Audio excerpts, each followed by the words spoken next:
నమస్కారం. నేను అభిషేక్ గాడేపల్లి. భయ్యా ఈరోజైతే కల్కి సినిమా చూసొచ్చాను భయ్యా. బెనిఫిట్ షో చూసొచ్చాను. అసలు సినిమా అంటే అసలు ఎలా ఉందంటే, బాహుబలి తర్వాత ఇలాంటి ప్రభాసన సినిమా ఎప్పుడెప్పుడు వస్తుందా అని ఎదురు చూస్తున్న నాలాంటి వాళ్ళకందరికీ కూడా కడుపు నిండుగా భోజనం పెట్టే సినిమా కల్కి సినిమా. అసలు నాగార్జున గారు మాత్రం హాలీవుడ్ రేంజ్లో తీశాడు భయ్య. సినిమా మాత్రం హాలీవుడ్ రేంజ్లో సినిమా తీశాడు. విజువల్ ఎఫెక్ట్స్ అయితే మాత్రం అసలు మామూలుగా పెట్టలేదు. అండ్ ఈ మిథాలజీ అండ్ సైన్స్ ఫిక్షన్ మాత్రం పర్ఫెక్ట్గా బ్లెండ్ చేశాడు. అసలు ఈ సినిమాలో విజువల్ ట్రీట్ అయితే ఇచ్చి పడేశాడు భయ్య. అసలు సినిమా స్టార్ట్ అయిన అక్కడి నుంచి ఒక 15 మినిట్స్ సినిమా స్టార్ట్ అయిపోయి జరిగిపోతుంది. ఇంకా ప్రభాసన ఎంట్రీ రాలేదు ఏందని వెయిట్ చేస్తూ ఉంటే అప్పుడు ప్రభాసన్న ఎంట్రీ వచ్చింది. అసలు గూస్ బంప్స్ వచ్చినాయి భయ్య. నాకైతే సినిమా అసలు గూస్ బంప్స్ వచ్చి ఇచ్చి పడేసింది. ప్రభాసన్న ఎంట్రీ మాత్రం మామూలుగా లేదు అసలు.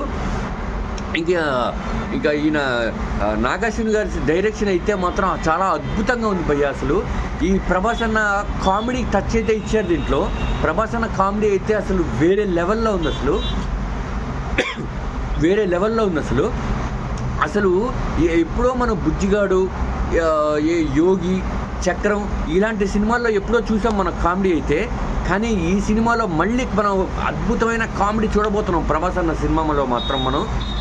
అండ్ దీంట్లో ఈ సినిమాలో గెస్ట్ అపీరెన్స్ అయితే విజయ్ దేవరకొండ గారు, మృణాల్ ఠాకూర్ గారు, ఇంకా పోతే ఆర్జీవి గారు, వీరందరి గెస్ట్ అపీరెన్స్ కూడా చాలా వండర్ఫుల్గా ఉంది అసలు. అండ్ అసలు ఈ సినిమాలో అశ్వత్థామ క్యారెక్టర్ చేసిన అమితాబ్ గారికి అండ్ మన ప్రభాస్ గారికి ఒక ఫైట్ సీన్ ఉంటుంది. అసలు ఆ ఫైట్ సీన్ చూస్తే అసలు పిచ్చెక్కిపోద్దు భయ్య. అంత బాగుంది. అసలు ఊపొచ్చి మనం అంటే ఇప్పుడు లేచి ఎవరినైనా కొట్టేద్దాం అన్నంత ఫీలింగ్ వచ్చేస్తుంది భయ్య. సినిమా అంత బాగుంది అసలు సినిమా అయితే వేరే లెవెల్ అసలు చెప్పాలంటే.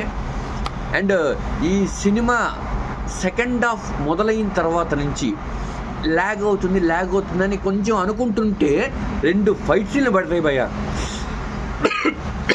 2 ఫైట్ సీన్లు పడతాయి. ఆ 2 ఫైట్ సీన్లు మాత్రం అసలు ఎంత ఊపు తెప్పించాడంటే ఆ 2 ఫైట్ సీన్లు అంత ఊపు. క్లైమాక్స్ అయితే అవతలేశాడు. Cinema epic blockbuster movie, industry hit movie. అసలు మామూలుగా లేదు. నేను బెనిఫిట్ షో చూసొచ్చి చెప్తున్నాను. నాకైతే ఒక్కసారి చూసిన దానికైతే నాకు సరిపోలేదు. నాకు ఇంకా మళ్ళీ చూడాలనిపిస్తోంది. ఇది 5 ఏళ్ళ 6 ఏళ్ళ నుంచి 50 ఏళ్ళ 60 ఏళ్ళ వరకు ప్రతి ఒక్కరు చూడాల్సిన సినిమా. చాలా బాగుంది సినిమా. ప్రతి ఒక్కరు చూడండి, ఎంజాయ్ చేస్తారు. చూడండి. జై ప్రభాసన్న, జై డార్లింగ్.